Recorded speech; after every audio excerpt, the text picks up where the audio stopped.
매주 금요 기도의 시간에 철로 역정을 강해하며 설교하고 있는데 벌써 10번째 시간입니다.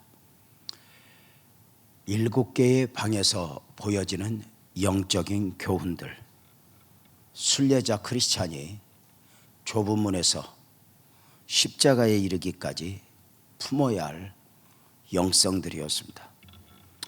기억나실 줄 압니다. 처음 방에서는 초상화에 담긴 영성을 깨달아 알게 되었습니다. 그 초상화의 주인공이 세상을 등지고 있었고, 그 눈은 하늘을 보고 있었고, 그 손에는 성경을 들고 있었고, 그 입에는 진리를 머금고 있었다. 이것이 바로 우리 복음적 그리스도인들의 믿음 모습이어야 한다. 이제 설교를 했었습니다. 두 번째 방에서는 율법과 복음의 원리를 깨닫게 되었으니 모든 사람은 죄인이었고, 그 죄의 문제를 해결하기 위해서 그 먼지가 가득한 방을 아무리 피로 쓸어보지만, 율법의 역할로 아무리 죄를 다스려 보고자 하지만 죄는 죄를 더하게 되었고, 결국은 복음으로만이 그 인간의 가장 큰 문제인 죄의 문제를 해결할 수 있었다 말씀을 드렸습니다. 세 번째 방에서는 조국과 인내의 교훈이었습니다. 하나님의 뜻을 이루는 데 있어서 장애가 되는 요인 중에 하나가 바로 무엇이냐면 조급함입니다. 하나님의 때를 기다리지 못하고 내 시간표에 맞춰서, 내 형편에 맞춰서 때로는 하나님의 은혜를, 때로는 하나님의 뜻을 거스리는 안타까움입니다. 여기에 인내가 얼마나 귀한 축복을 주는가. 결국은 나의 시간표는 아니지만 가장 알맞은 때에 알맞은 방법으로 역사하시는 하나님의 은혜를 볼 수 있었습니다. 네 번째 방에서는 성령으로 충만하여 마귀의 괴계를 이겨야 할 것에 대하여 강조하였고, 다섯 번째 방에서는 강하고 담대하라. 그래서 은혜의 보좌 안으로, 하늘 궁전 안으로 들어갈 때 그 마지막 그 궁전 앞에서 지키는 마귀의 괴계를 박살내고 강하고 담대함으로 들어갈 수 있어야 한다 했습니다.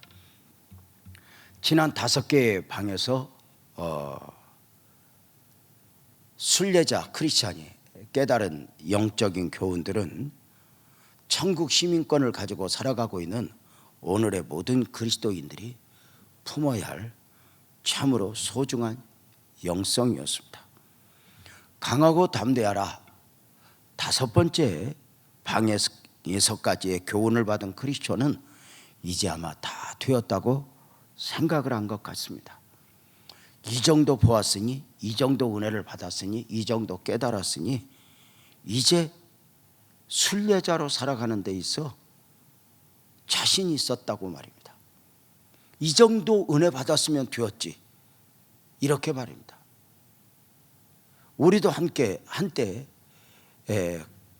우리 스스로 은혜를 받으면서 그렇게 생각할 때가 있었습니다.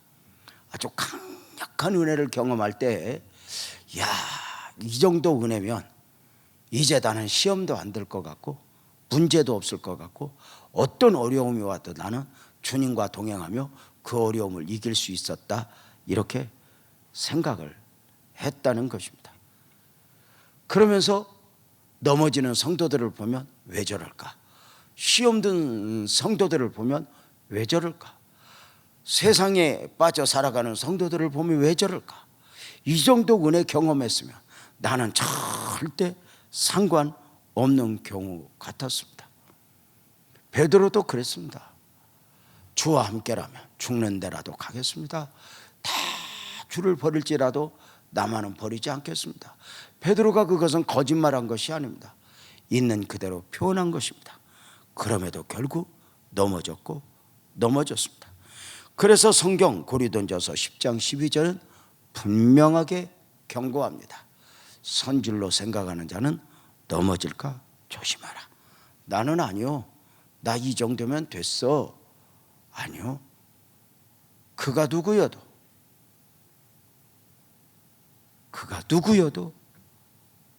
끝까지 자신을 살피지 않으면 언제라도 무너지고 넘어질 수 있다는 것입니다. 철로역정 주인공인 크리스천은 하늘 궁전 안으로 들어간 사람이 궁전 안에 있는 사람들과 함께 같은 옷을 입고 은혜를 누리는 모습을 보면서 자신의 승리로 착각한 가운데 요청을 합니다. 크리스천이 뭐라고 요청합니까? 해석자님, 저는 이제 길을 떠나겠습니다. 해석자가 떠나란 게 아닙니다. 해석자가 보기에는 은혜를 더 받아야 되는데 크리스천은 나는 이제 되었다, 떠나겠다는 것입니다. 이때 해석자가 아니요, 아직 당신에게는 더 보여드릴 것이 있습니다. 아니요, 당신은 은혜를 더 받아야 합니다. 그것을 더 보시고 은혜를 받은 후에 가십시오라는 것이었습니다. 그렇습니다. 때로는 우리 안에서 내가 이 정도 은혜 받았으면, 내가 이 정도 깨달았으면 하지만 아닙니다. 우리 복음의 특징은 늘 은혜 위에 은혜라라, 늘 겸손해야 하고 누구보다 은혜를 사모해야 합니다. 은혜가 아니어도 나 자신을 지킬 수 있다고 생각하는 것, 착각 중에 착각입니다. 삼가 두렵고 떨림으로 성령님의 은혜를 사모해야 합니다. 더 큰 은혜, 더 깊은 은혜, 더 오묘한 은혜를 사모해야 합니다. 이 정도면 되었다고 스스로 만족한 가운데 다음 은혜들을 포기해서는 안 됩니다. 중요한 것은 날마다의 은혜가 오늘의 나를 지켜주는 것이지 과거의 은혜가 나를 지켜주는 것이 아닙니다. 과거의 은혜는 추억이지 능력이 될 수가 없습니다. 능력은 오늘의 은혜, 지금의 은혜입니다. 사랑하는 성도님들, 주의 이름으로 바라기는 여러분이 과거에 어떤 은혜를 입었든지 오늘의 은혜가 나를 살리는 만큼 과거의 은혜보다 오늘의 은혜를 사모하는 가운데 오늘의 은혜를 더 말할 것이 많은 복된 성도님들이 되기를 주님의 이름으로 축복합니다. 사랑과 비교하여 내가 누구보다 은혜가 더 있다 하여 착각하면 안 됩니다. 하나님과 나입니다. 다시 강조합니다. 주인공 크리스천은 이 정도면 되었다 했습니다. 그러나 해석자가 보기에는 안 됩니다. 당신은 더 은혜를 입어야 합니다 였습니다. 신앙이 무엇입니까?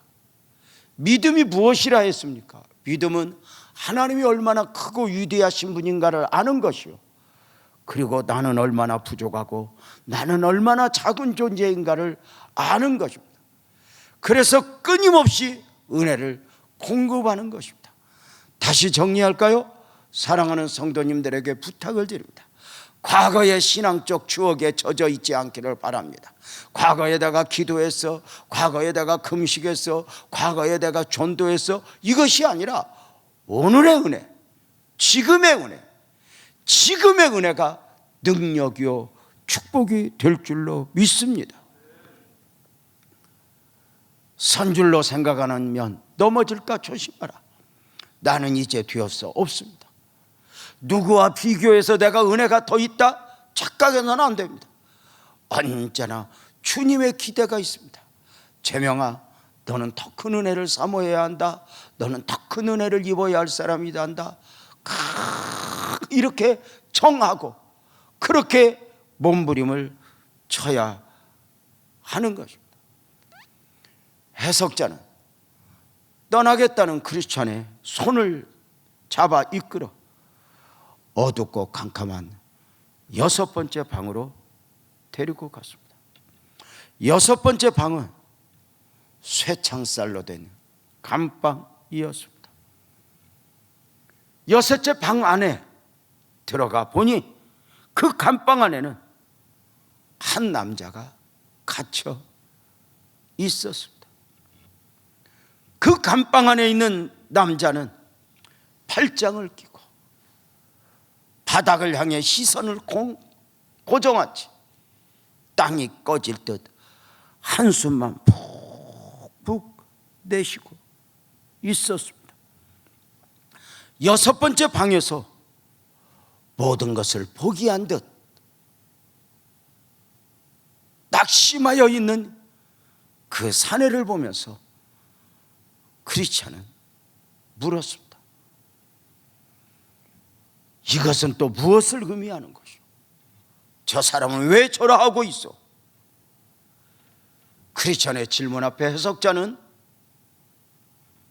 설명을 하기보다는 그 사람과 직접 이야기해 보라 했습니다. 그래서 이제 크리스찬은 묻습니다. 당신은 누구이고 왜 여기에 있습니까? 지금 화면의 원고에는 남자로 되어 있는데 사실은 그냥 직설적으로 낙심자 이렇게 말하고 싶었습니다. 왜냐하면 번역가들 중에 이 남자를 남자라고가 아니라 낙심자 이렇게 번역한 분들이 많기 때문입니다. 자, 크리스천이 물었습니다. 당신은 누구이고 왜 여기에 있습니까? 남자 대답합니다. 지금의 난 과거의 내가 아닙니다. 아니, 예전 과거에는 어떤 사람이었는데요? 낙심자 남자가 대답합니다. 나도 한때는 모든 사람들이 인정해 주던 훌륭한 성도였고 성경 지식도 많은 사람이었어. 그 당시만 해도 하늘나라에 소망을 두고 확신하며 날마다 기쁨에 찬 신앙생활을 하고 있었어. 많은 사람들을 이끌고 교회도 갔었죠. 아니, 그런데 무슨 일이 있었습니까? 낙심자 대답합니다. 그 과거의 나를 잃어버린 가운데 지금은 이 철장 안에 갇혀 아무데도 갈 수 없는 절망의 인간이 되었고 이제 괴로움만 있을 뿐입니다. 지금 나는 이 철장에서 아무리 벗어나려 해도 이 절망감에서 벗어날 수 없게 되었습니다. 사실은 이 부분에서 좀 잘라서 설교를 하고 싶었던 부분이 있습니다. 감옥 아닌 감옥. 어쩌면 이 쇠창살 감옥은 감옥이라 명명해서 그렇지 감옥 아닌 감옥입니다. 예를 들어서 과거에 그렇게 신앙적 열심을 냈던 다른 사람들을 리더했던 그가 어느 순간 또 다른 감옥에 갇혀 있는 것입니다. 크리스찬은 놀라서 물었습니다. 어쩌다가 이렇게 되셨습니까? 낙심자 대답합니다. 난 항상 깨어서 기도하지 못했고 그로 인해 세상적으로 살면서 내 정욕이 나를 둘러 감았고 하나님의 선하심과 그 말씀에 거역하는 죄를 범하게 되었답니다. 성령을 거스르고 회방함으로 성령님은 슬퍼서 나를 떠나버리고 말았습니다. 성령님이 떠나자 마귀가 내게로 왔습니다. 나는 마귀의 유혹에 넘어가 그의 노예가 되었습니다. 마귀의 사슬에서 늘 하나님을 노엽게 하는 가운데 하나님께서는 떠나셨는지 지금의 내 마음은 이제 회개조차 할 수 없는 아주 강팍하고 부패한 마음이 되어 버렸습니다. 크리스찬은 이렇게 말합니다. 이보시오, 도대체 왜 그렇게 되었습니까? 그럼 이제 당신은 가망이 없는 것입니까? 낙심자 대답합니다. 이 세상의 정욕, 쾌락, 부귀영화가 날 행복하게 해줄 것으로 알았는데 그것이 아니었어. 나에게 기쁨을 가져다 주기는커녕 오히려 지금은 그러한 것들 하나하나가 모두 독충처럼 나를 물어뜯어 괴롭히고 있어입니다. 자, 6번째 방에서 쇠창살 안에 갇혀 있는 이 남자, 낙심자의 고백을 우리는 지금 들었습니다. 과거에 그렇게 인정받는 신앙인이었지만 지금은 과거에 나는 없고 잃어버린 자신이 되어 있습니다. 그 아름다운 신앙인으로서, 사명자로서 살아갈 때와 달리 그 과거의 은혜들을 소멸한 가운데 감옥 아닌 감옥, 습관, 세상 재미, 정욕, 쾌락에 갇혀 있는 것입니다. 유혹에 넘어가 보셨습니까? 이 낙심자가 이렇게 말했습니다. 이 상의 정욕, 쾌락, 마귀의 어떤 헛된 부귀영화가 나에게 무엇인가 많은 것을 줄 알았다고. 그런데 가지기 전에는 이것만 했으면, 가지기 전에는, 누리기 전에는 이것만 누려보면 했지만 정작 그것들은 지극히 세상적인 것으로 영적으로 거듭난 나 자신에게는 유익이 되지 못했습니다. 성령의 은혜는 떠나 내 안에서 성령의 은혜가 느껴지지 않고 아무리 벗어나려고 몸부림을 쳐도 되지 않습니다.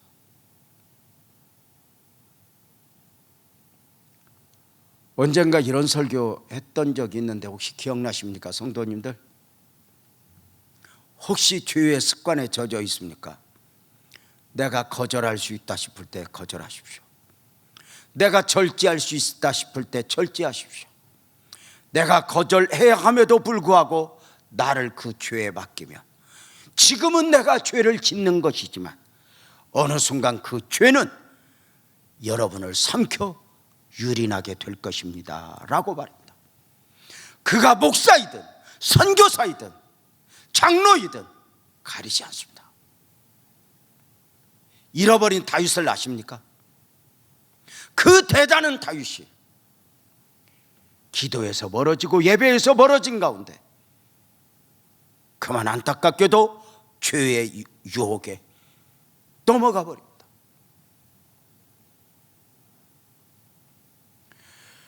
자신이 범한 죄를 감추려고 몸부림을 치는 그 영적인 초라함을 우리가 알지 않습니까?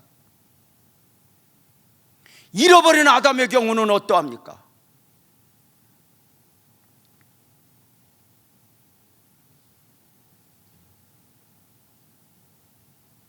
처음 사람으로서 생육하고 번성하고 충만하라 분명한 소명이 있었지만 보암직 먹은 집 지혜롭게 할 만큼 탐스러워 보이는 선악과의 유혹을 이기지 못한 채 그것을 벗고 숨는 자가 되었습니다. 사랑하는 여러분, 부끄러워 숨었다고 했는데 무엇이 부끄럽습니까? 누가 있어서? 아무도 없었습니다. 어쩌면 스스로의 앞에 부끄러움입니다. 혹시 시험에 빠져, 혹시 낙심하여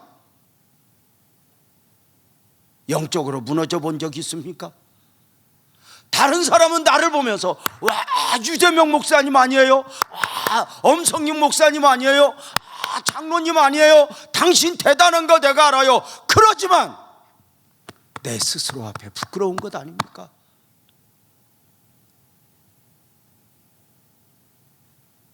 여러분은 어떤 감옥에 갇혀 있습니까? 성령님의 은혜를 외면하며, 성령님은 인격이기에 내가 성령님의 은혜를 사모해야 되는데, 성령님과 나눠야 되는데 성령님과 나누지 않으면 그 성령은 떠나십니다.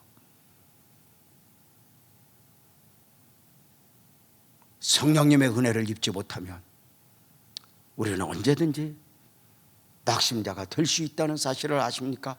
그가 누구여든 상관없습니다. 오늘 낮에 목사님 한 분에게 전화가 왔습니다. 저는 그 목사님과 깊은 교제도 없었고 그 목사님을 본 지는 벌써 한 5, 6년 되었습니다. 뭐 전체 만난 횟수도 생각하면 그저 서너 번, 너댓 번, 목회 열심히 하는 분이구나, 이 정도 알고 있었습니다. 깜짝 놀랐습니다. 아유, 목사님 안녕하세요. 웬일이세요? 저는 이 코로나19 시대에 부흥해달라고 그러나 어떻게 거절하지? 하고 있는데 이렇게 말합니다. 목사님, 제가 오죽하면 목사님에게 전화를 걸었겠습니까? 목사님, 돈 좀 빌려주십시오. 왜요? 무슨 일이 있습니까? 목사님, 급한 일 때문에 잠깐 돈이 좀 필요한데 목사님이 떠올라서 이렇게 전화를 드렸습니다. 오죽하면 나한테 전화했을까? 돈을 보내드리고 그 무엇인가 느낌이 이상해서 그곳 가까이에 계신 목사님에게 다시 전화를 걸었습니다. 안타깝게도 그 목사님은 인터넷 도박에 빠져 있었습니다. 목사인데 지금 그 인터넷 도박이라고 하는 감옥에 갇혀서 나 한 사람만이 아니라 가까이 있는 사람에게 돈을 빌리다 그 범위가 넓어진 가운데 나한테까지 빌려간 것입니다.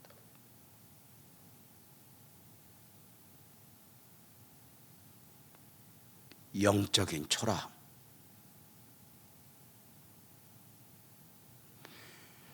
여러분은 스스로 나는 이러면 안 돼 하는 영적 초라함에 갇혀본 적은 없으십니까?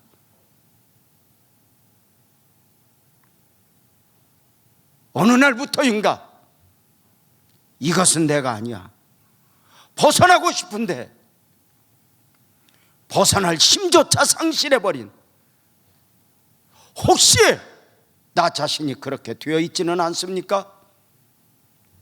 음란의 감옥에, 습관의 감옥에 갇혀 있는 것은 아닙니까?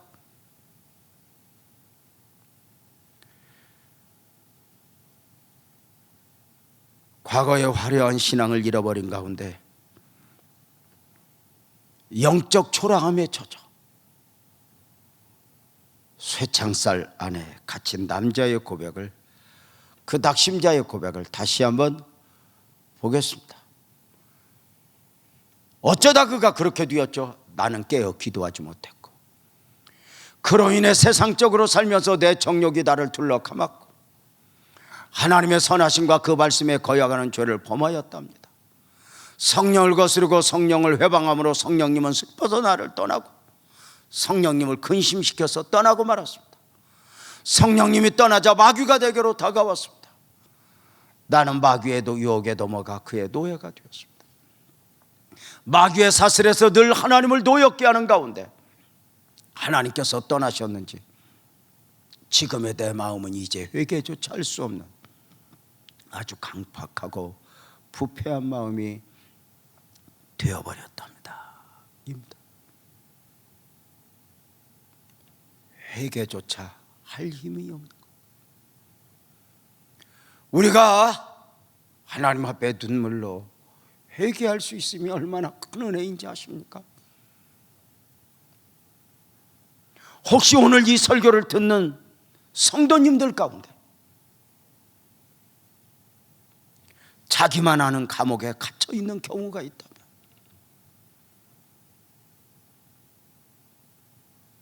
속히 그 감옥에서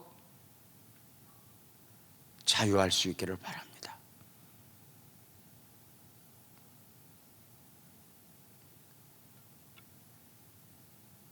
그냥 내방쳐 두면 안 됩니다. 그 자리에 있을 수가 없습니다. 다윗이 점점 죄에 깊이 들어가는 거 보시지 않았습니까? 다윗임에도 불구하고 말입니다.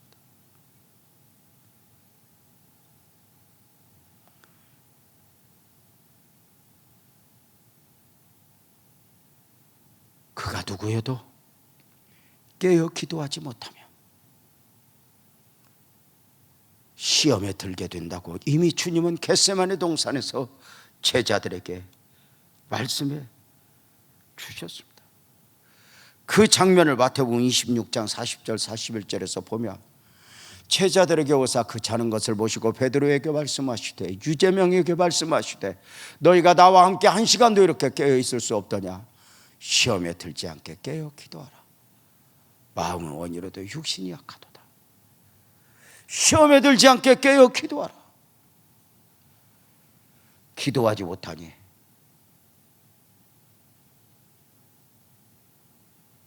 세상 유혹에 끌려가게 되었고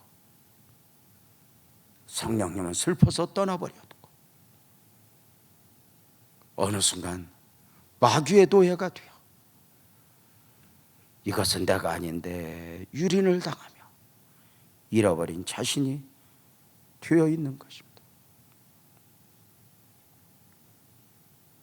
낙심자, 쇠창살에 갇힌 남자의 고백을 들은 크리스찬은 무서웠을 것입니다. 아, 나도 넘어질 수 있구나. 나도 시험에 들 수 있구나. 그래서 그는 어쩌면 그 이야기를 듣는 가운데 마음에서 기도했을 것입니다. 하나님, 깨어 기도하게 해주세요. 하나님이여, 성령님이여, 나를 떠나지 말아주세요. 하나님, 내게 마귀의 유혹을 이길 수 있는 힘을 주세요. 이것이 은혜라는 것 아십니까? 여러분이 설교를 들을 때 설교만 들어서는 안 됩니다. 내 안에서 기도와 함께 그 말씀을 들어야 하는 것입니다. 그래서 그 말씀이 주는 깨달음 앞에 하나님, 나는요 그리고 또 말씀이 주는 그 감동 앞에 회개하며 또 구하는 것입니다. 지금은 작은 감옥일 수 있습니다. 어쩌면 여러분의 발목만, 여러분의 손만, 여러분의 생각만 가두고 있지만 그대로 두면 언젠가는 머리끝에서 발끝까지 갇힌 자가 될 수 있습니다. 낙심자의 고백 앞에 크리스천이 마음에 그렇게 기도했다며 오늘 우리가 이런 말씀을 들으면서 혹시라도 어떤 목사님이 인터넷 도박에 빠졌대? 아니, 그 목사님한테 우리 목사님 왜 돈을 준 거야? 이런 생각이 아니라 기도와 함께 하나님, 지금 내가 발목에 잡혀 있거든요. 아멘 합시다. 다 자유하게 해주세요. 성령님, 내 안에 성령님의 은혜가 느끼지 않고 있어요. 하나님, 언젠가부터 모양만 목사고 모양만 장로고 어느 순간부터 잃어버린 나가 되어 있어요. 주님 앞에 고백해야 되는 것 아닐까?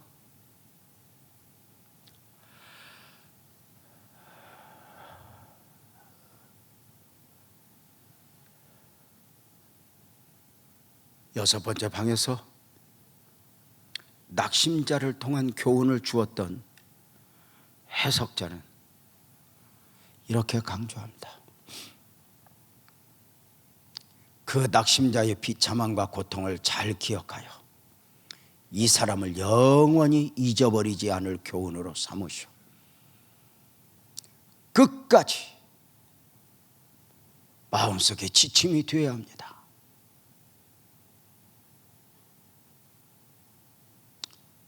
크리스천 대답합니다. 잘 알았습니다. 무서운 일이군요. 하나님 항상 기도하게 하소서. 이 불쌍한 남자 낙심자와 같이 영적 초라함, 비참한 처지가 되지 않게 도와주소서 기도합니다. 사랑하는 성도님들, 예배의 적극자, 말씀을 들을 때 좀 적극자가 되는 비결이 있습니다. 말씀을 기도와 함께 듣는 것입니다. 그냥 말씀만 이것이 아닙니다. 그래서 말씀 마디마디 앞에 아멘하고, 또 그 말씀 마디마디 교훈 앞에서 하나님 나를 지켜주세요. 내가 회복되어야 됩니다. 내가 자유해야 됩니다. 해석자는 그 낙심자를 보여주면서 그 크리스천에게 천생에 이르기까지 이를 잊지 말아주세요. 성경은 우리에게 아나니아와 삽비라를 보여주면서 경고하지 않습니까? 성경은 베드로의 배반을 통해서 우리에게 교훈하고 있지 않습니까? 성경에서 가장 짧지만 강력한 교훈이 있다면 누가복음 17장 32절일 것입니다. 롯의 차를 기억하라. 성경 66권에 어쩌면 가장 짧은 구절 중에 하나인데 가장 강력한 경고를 담고 있습니다. 무엇입니까? 뒤를 돌아보지 말라 했음에도 뒤를 돌아다본 롯의 처는 소금 기둥이 되어버린 것입니다.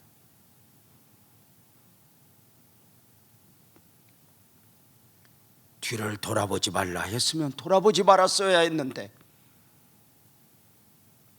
말씀보다는 자기 염려, 자기 생각, 자기 판단에 의해 돌아보았고 그는 안타깝게도 소금 기둥이 되어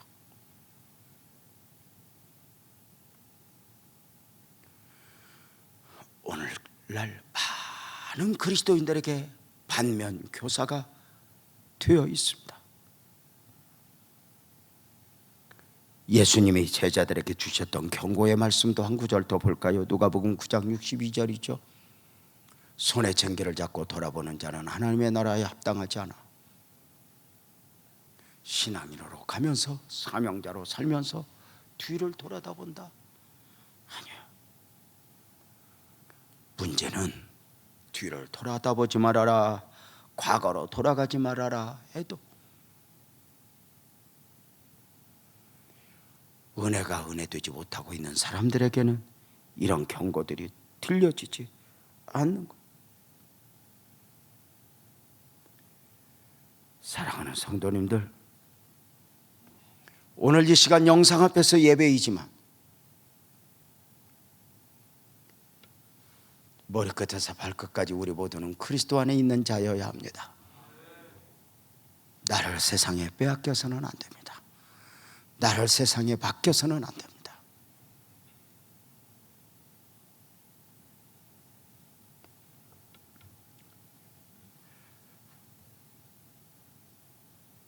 여섯 번째 방에 쇠창살에 갇혀있는 낙심자. 저는 그 쇠창살의 감옥을 감옥 아닌 감옥이라 했습니다.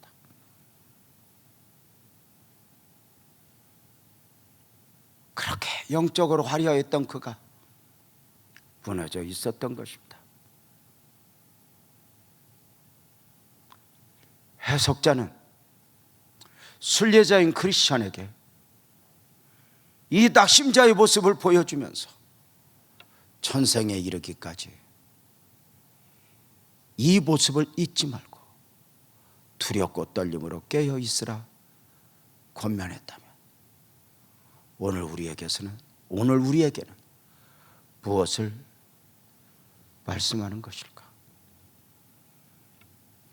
여섯 번째 방에서 보여진 이 성도의 낙심자의 영적 초라함을 눈으로 보면서 깨달은 크리스천은 다시 묻습니다. 이제 떠나도 되겠습니까? 해석자 이야기합니다.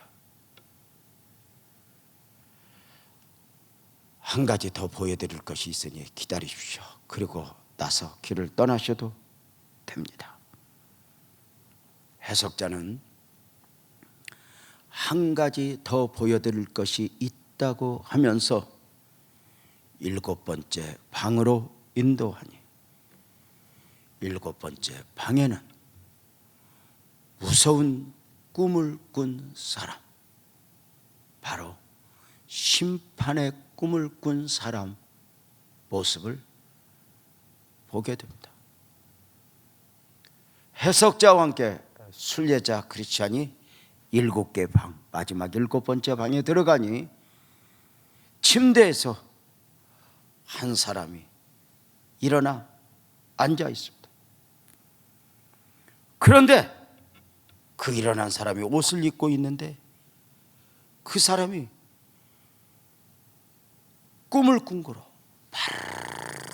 떨고 있는 것입니다. 크리스천이 물었습니다. 해석장님, 저 사람은 왜 저렇게 떨고 있어요? 해석자는 6번째 방에서 했던 방식으로 직접 그 사람에게 물어보라 했습니다. 여기에서 저는 개인적으로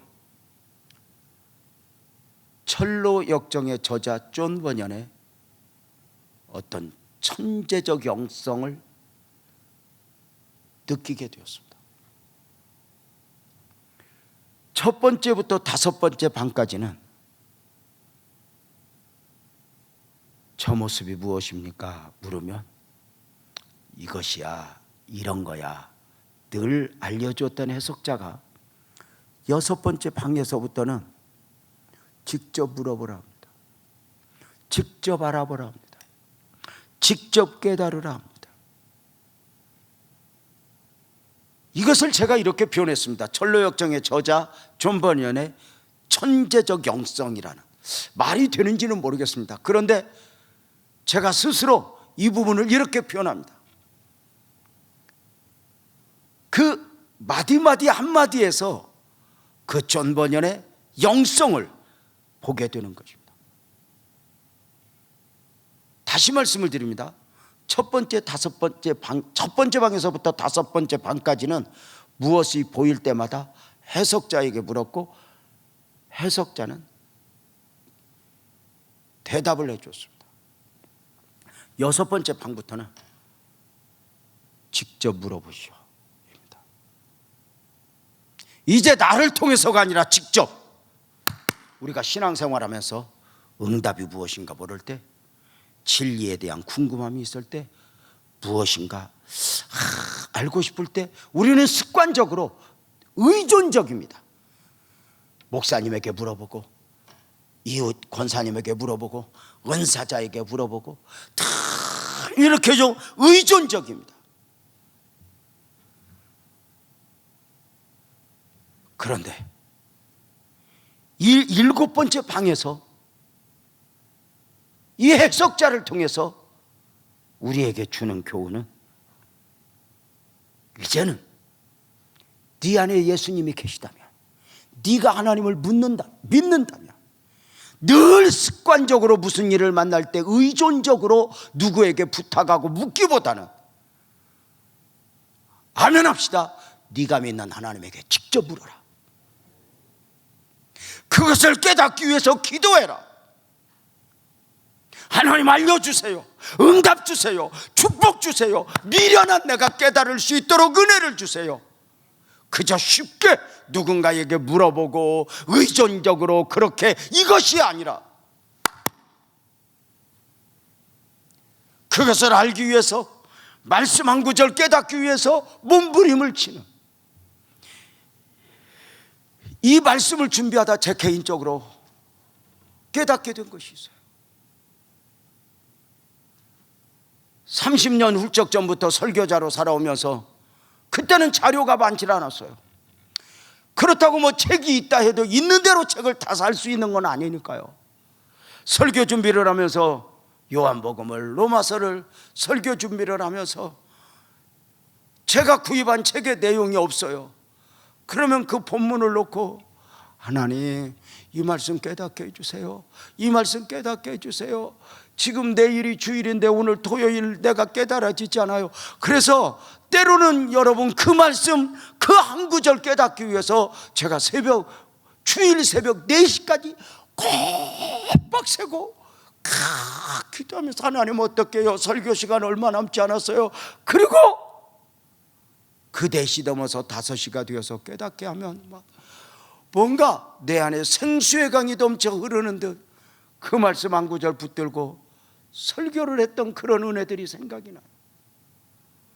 어느 순간부터 나도 모르게 인터넷을 의지하는 거예요. 여기에 두드려보면 뭐가 나올까? 나오진 않아도 이미 습관이 그렇게 되어 있는 것은 아닌가. 해석자가 말하는 것입니다. 7번째 방에서 6번째 방에서 이것이 무엇입니까? 물을 때는 이제 직접 물어보시오. 이제 직접 깨달으시오. 이것입니다. 저는 이걸 이렇게 표현합니다. 영적 자립의 시작. 습관적으로 영적으로 의존적이어서 늘 은사자를 찾아가고 누가 은혜 있다 그러면 그렇게 쫓아가고 이게 아니라 저들이 믿는 하나님은 나도 믿습니다. 내 안에 성령님 계십니다. 그것이 비록 작은 것이어도 하나님 깨닫게 해주세요. 알려주세요. 알려주세요. 몸부림을 치는 가운데 그 깨닫는 은혜들이 얼마나 소중한가. 그렇지 않아요? 영적 자립의 시작. 신앙이 의존적이면 내 삶에 누군가의 체험을, 누군가의 응답을 담아내요. 근데 이제 아니에요. 우리가 자녀들이 결혼을 하게 되면 이 사람이 결혼을 나이가 아니잖아요. 자립이죠. 남자가 부모를 떠나 크게 3가지요. 육체적 자립, 정신적 자립, 물질적 자립. 이 3가지가 되어야 이제 장성한 성인이 되는 것이죠. 결혼을 했음에도 불구하고 육체적으로, 정신적으로, 물질적으로 부모에 의존적이면 문제가 되죠. 영적 자립. 해석자는 크리스찬에게 직접 물어보시오. 직접 하나님께 물어보시오. 직접 깨달으시오. 우리가 어찌할 바 모를 때 너무도 쉽게 누구에게 물어보고 이것이 그런가 하여가 아니라 그것이 작은 것일 때도 하나님 어떻게 해야 돼요? 하나님 알려주세요. 하나님 깨닫게 해주세요.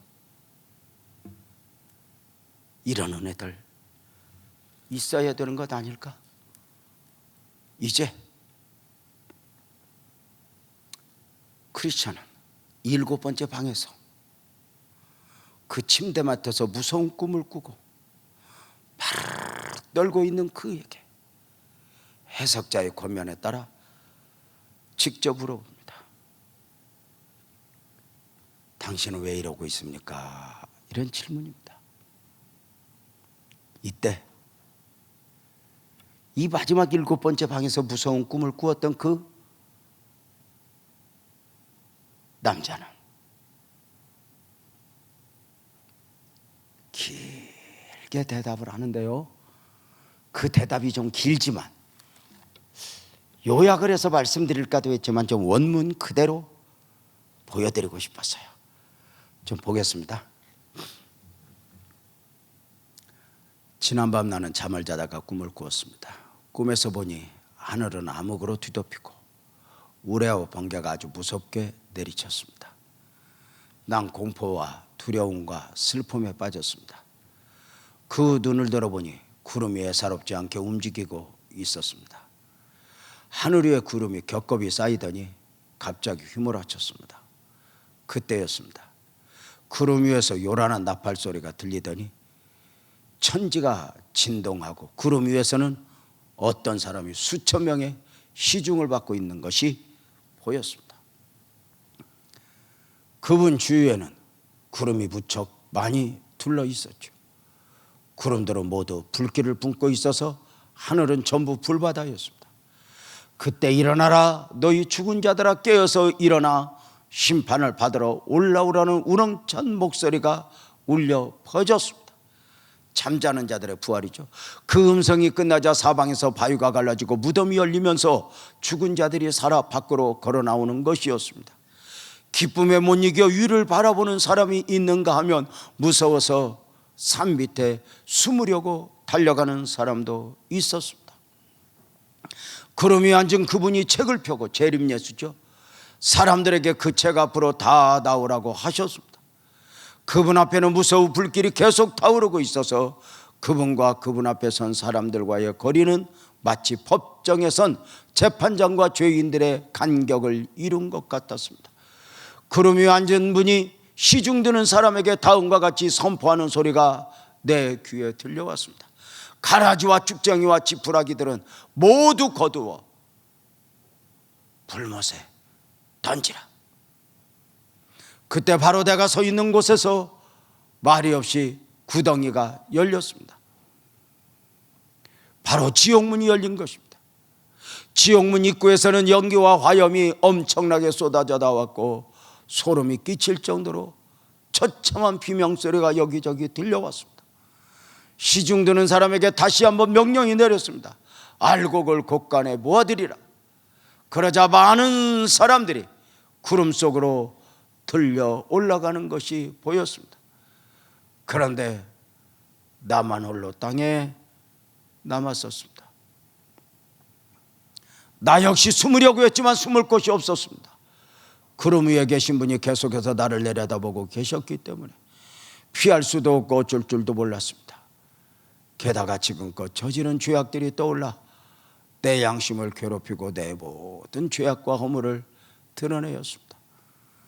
그리고는 소스라치게 놀라서 나는 잠에서 깼습니다. 여기까지가 침대에서 일어나 옷을 입으면서 부르르 떨고 있던 심판의 꿈을 꾸었던 남자의 이야기였습니다. 남자 이야기를 들은 크리스천이 다시 물었습니다. 당신은 그 꿈 때문에 왜 그렇게 떨고 있습니까? 무엇이 그렇게 두려웠습니까? 남자, 심판날은 다가왔는데 나는 그날을 맞을 준비가 되어 있지 않았다는 생각이었습니다. 그래서 그렇게 겁이 났습니다. 다른 사람들은 다 올라갔는데 나는 틀림을 받지 못했습니다. 게다가 지옥의 문마저 바로 내가 서 있던 그 자리에서 열렸습니다. 나의 양심이 나를 괴롭히고 있었습니다. 그리고 심판주께서는 나를 노엽게 바라보시고 나는 피할 수 없었기 때문입니다.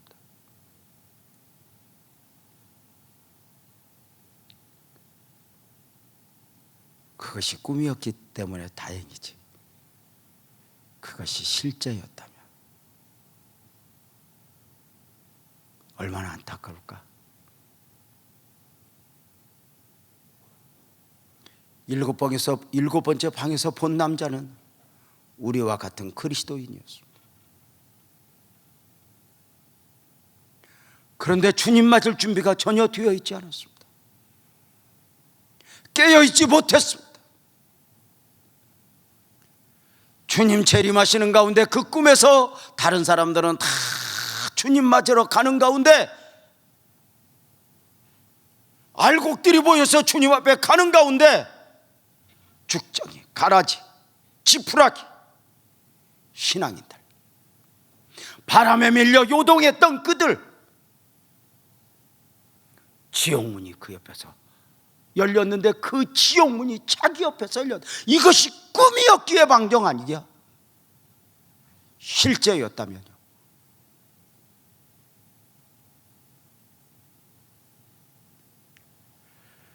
얼마나 놀랐을까?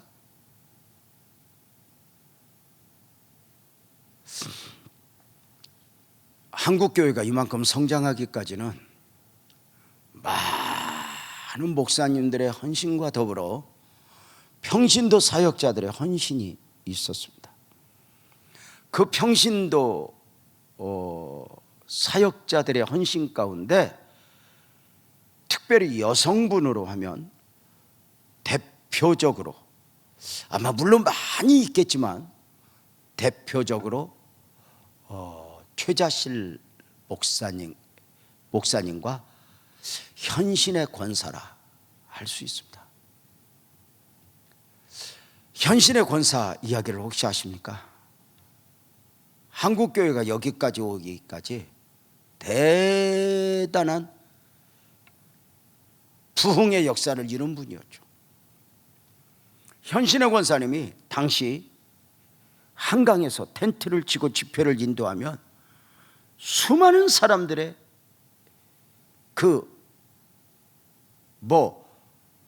질병이 치료가 되었고 목발이 내던져졌고 그때 당시 이야기로는 그 치료받은 사람이 그 가난한 중에도 얼마나 감사한지 헌금 바구니를 돌리면 금가락지들이 한 주먹씩 나왔다고 했을 정도로 대단하죠.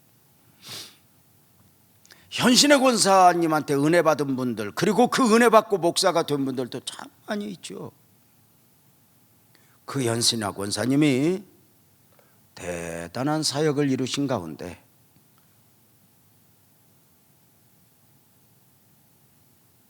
몸이 약해지는 가운데 어느 날, 벌써 30년 전 이야기예요, 입신을 하게 됩니다. 하나님의 은혜 가운데 잠자듯 입신을 했는데 먼저 지옥을 보면서 팍 떨었고 그 다음에 천국으로 오면서 그 입신 가운데 가슴을 쓸어내리며 천국 문을 열고 들어갔는데 저기에서 그렇게 꿈에도 그리던 예수님이 지나가시는 것입니다. 현신의 권사님은 너무 반가워서 평생에 믿었던 그 예수님의 모습을 보면서 지옥에서 떨었던 만큼이나 예수님하고 불렀지만 예수님이 듣지 못하시는지 고개를 돌리죠. 현신의 권사님은 막 뛰어가서 예수님 앞에 섰대요.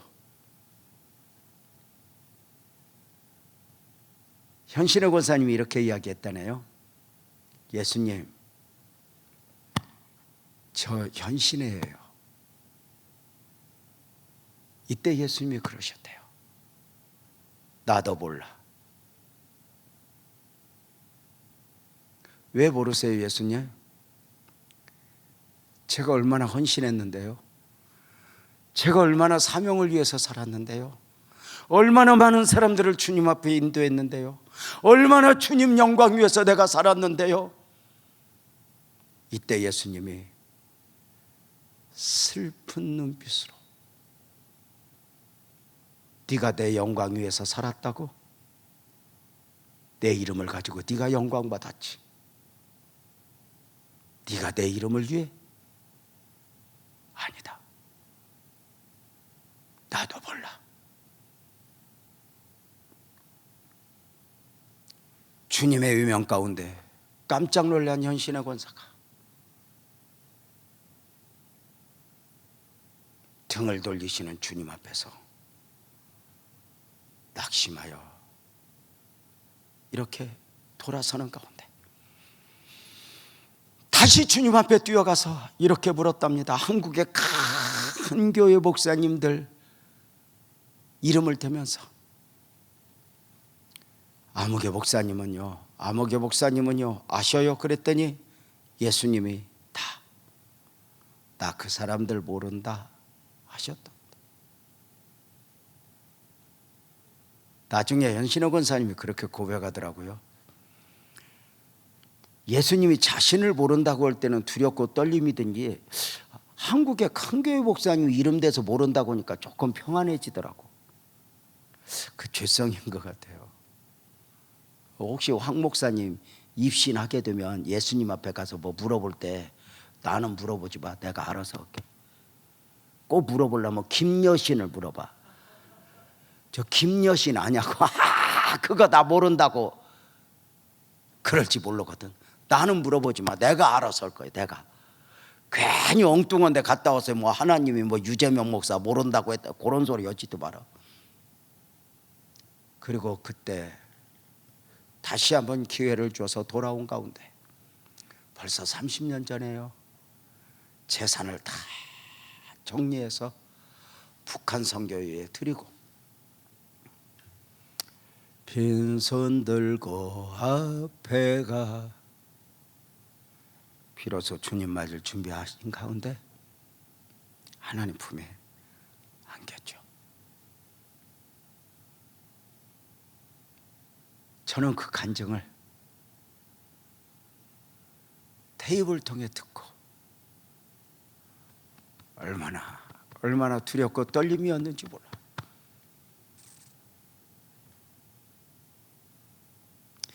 마지막 7번째 방에서 심판의 꿈을 꾸어 그리고 두렵고 떨림 가운데 있던 그가 다른 사람은 다 주님 맞으러 알곡 신자들은 가는데 쭉정이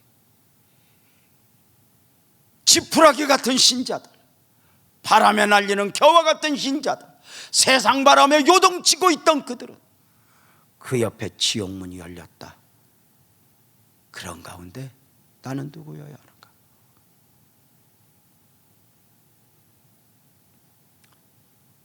주님 앞에서 현신의 권사님의 교훈을 통해서 우리가 배우는 게 뭐죠? 사명을 지키는 것보다 믿음 지키는 게 힘들다.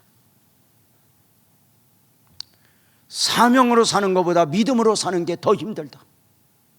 사명을 지키고 사명으로 살지만 때로는 믿음이 무너질 때가 있다.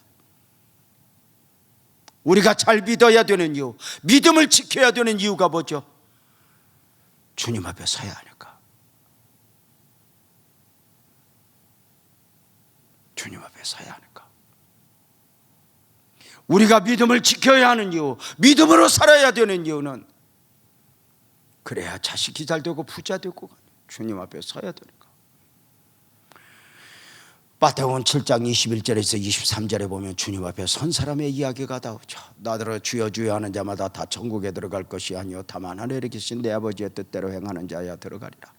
그날에 많은 사람이 나더러 이르되 주여 주여 우리가 주의 이름으로 선지자 노릇하며 주의 이름으로 귀신을 쫓아내며 주의 이름으로 많은 권능을 행하지 아니하나이까 하리니 그때 내가 그들에게 밝히 말해도 내가 너희를 도무지 알지 못하니 불법을 행하는 자들아 내게서 떠나가라. 떠나가라. 떠나가라. 내가 주의 이름으로 선지자 노릇 제사장 노릇 다 했는데 떠나라. 아, 이것을 보면서 깨닫는 게 뭐죠? 믿음이 믿음 아닐 수 있구나. 주의 이름으로 권능을 행하며 주의 이름으로 선지자 노릇하며 사명은 감당했지만 믿음이 믿음이 아닐 수 있구나. 그죠? 우리가 믿음을 지켜야 하는 이유,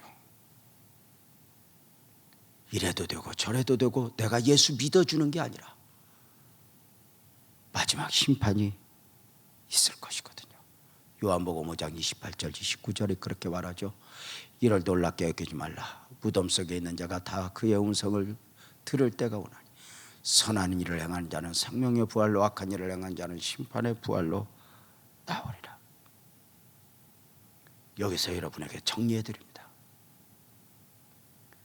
우리 믿음의 사람들에게 있어서 심판은 두려움이 아닙니다. 믿음 안에서 아멘 합시다. 기대이고 소망입니다.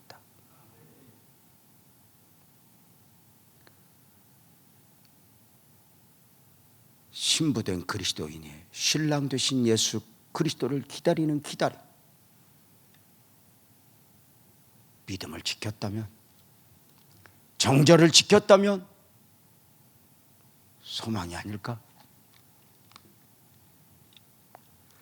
사랑하는 성도님들, 마지막 7번째 방에서 이 깊은 교훈을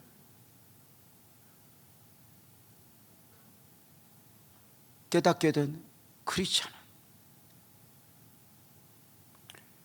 아마도 놀라고 놀랐을 거예요.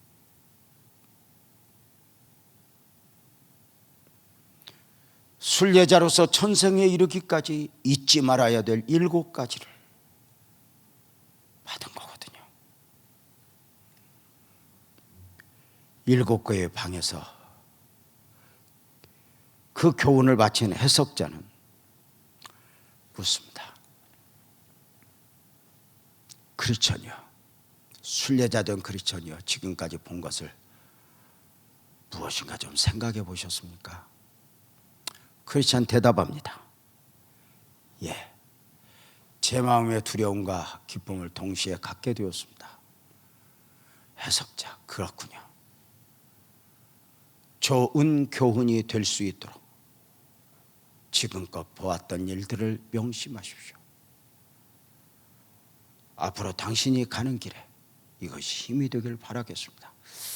좀 한국적 표현이 좀 번역이 좀 뭔가 좀 느낌이 좀 그렇기는 하지만 분명한 것은 7개의 방에서 교훈 가운데 해석자는 당신은 무엇을 알았습니까? 기쁨과 두려움을 동시에 갖게 되었습니다. 두렵고 떨림, 그리고 기대. 그렇죠? 그러는 가운데 해석자가 말하는 것입니다. 지금까지 교훈들이 당신에게 동기부여, 아주 긍정적 교훈이었으면 좋겠습니다. 그리고 이 교훈이 당신에게 큰 축복이요 힘이 되었으면 좋겠습니다라고 7번째 방에서의 권면을 마치게 됩니다. 정리해 볼까요? 7개의 방에서 보여지는 7개의 교훈은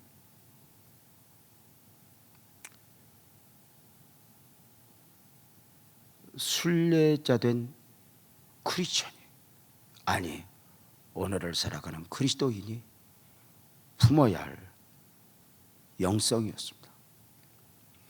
그 첫 번째 방에서 초상화를 보았습니다. 초상화는 세상을 등지고 눈은 하늘을 보며 손에는 성경을 들고 입에는 진리를 머금고 있으니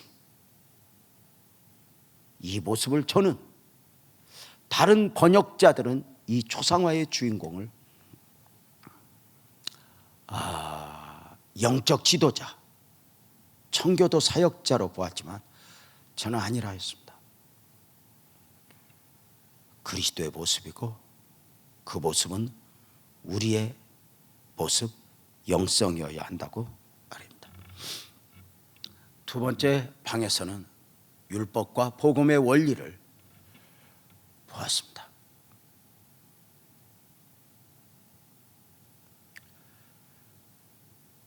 율법은 우리에게 죄를 깨닫게 하고 그리스도를 구하게 하며 결국은 복음이 복음되게 하는 것 말입니다. 세 번째 방에서는 조급하지 말아라, 끝까지 인내하라. 그래서 대표적 인물로 예를 들은 것이 요셉이었으니 요셉의 이름은 더해 주신다 뜻을 가지고 있었고 요셉의 별명은 인내였다. 하나님이 어떤 사람에게 더해 주시는가? 인내하는 자에게. 이렇게 말씀드렸죠. 조급하면 이스마엘 나오고 인내하여 기다리면 이삭이 나온다고. 인간의 대부분의 문제는 조급함으로 일어나는 문제들이라고. 대부분의 기도 제목은 내가 서둘러서 문제를 일으킨 뒤에 해결해 주세요 하는 고백이라고. 기다리라. 성경은 말합니다. 기다리라. 아멘 합시다. 내가 너를 도우리라.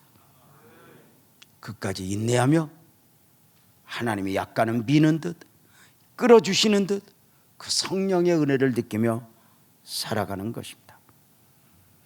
네 번째 방에서는 마귀의 괴계를 이기기 위하여 성령으로 충만해야 할 것을, 성령으로 충만해야 할 것을. 이번 주일날 다시 말씀을 드리겠지만, 구원은 은혜로 받지만 성령은 사모하는 자의 영혼을 만족케 하니 난 오늘 또 성령의 은혜로 사모하는가.